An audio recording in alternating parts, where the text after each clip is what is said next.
South Carolina Republican Senator Tim Scott. Good morning, Senator. So you've just got back to Washington following a couple weeks home in South Carolina. Just tell me, what are you hearing from your constituents about the war? I know people don't like higher gas prices, but do they see the long-term good in ridding the world of the Iranian terrorist regime? Absolutely. The most important thing I've heard at home is people trust President Trump. Really important. He is doing what no other president has done in nearly 50 years. The real question I keep hearing back at home is, do we want to negotiate with a nuclear Iran or one that does not have nukes? The answer is simple. Let's make sure our negotiations are always with Iran without teeth, without nukes. We gotta have a toothless tiger on the other side of this negotiation. The price is too high to negotiate with the nuclear armed Iran. They cannot be trusted in any way, shape, or form.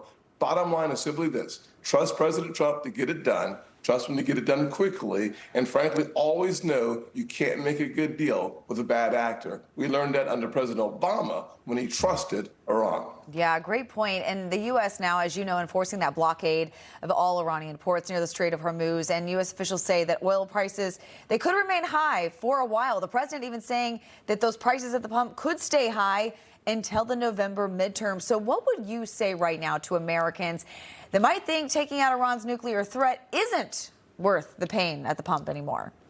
Well, it certainly is in our long-term best interest to never negotiate with a nuclear Iran, number one. Second thing I would say is gas prices are actually lower than they were under President Biden. So even with a conflict in Iran going on, gas prices are today lower than they were under President Biden because he drove inflation to 9%. Number three, I would say trust President Trump to bring the gas prices down as quickly as possible while keeping Americans safe here at home and abroad. The good news is I believe that ultimately I would actually over-deliver and under-promise, because what we don't want is false evidence appearing real, i.e. that somehow we're going to bring gas prices down tomorrow.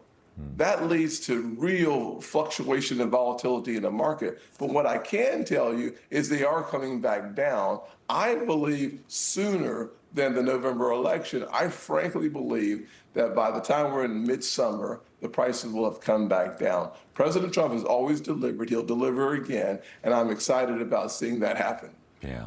I want to shift gears now, Senator, to the 2-month DHS shutdown. Politico out with a headline: GOP leaders prepare to steamroll opponents of Homeland Security funding plan. They say Senate Republicans could move on a fiscal blueprint for ICE and border protection funding as soon as next week. I know some conservatives don't like this reconciliation process that we're going on, but obviously Democrats, they aren't going to play ball, so this is the only way to get them funded, correct? Yeah, well, I mean, you hit the nail on the head. One thing we should always remember is why we are in this predicament in the first place. It's because those Democrats who swore an oath to protect and defend the United States of America, they have failed to show up for work. They have voted no, they have voted no, and they have voted no. And now we will use the budget tool to make sure that we ensure that Americans here at home and abroad are safe.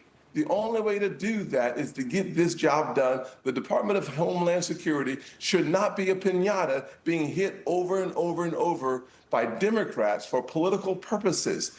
Our job is too important. The American people deserve to be safe here at home, and the only way to get that done is to use the budget tool that doesn't require a single Democrat vote. They all voted.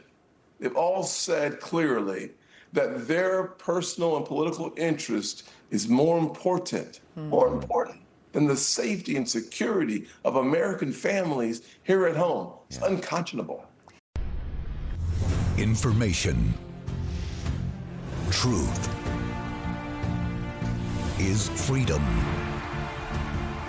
Is Newsmax. It's real news for real people.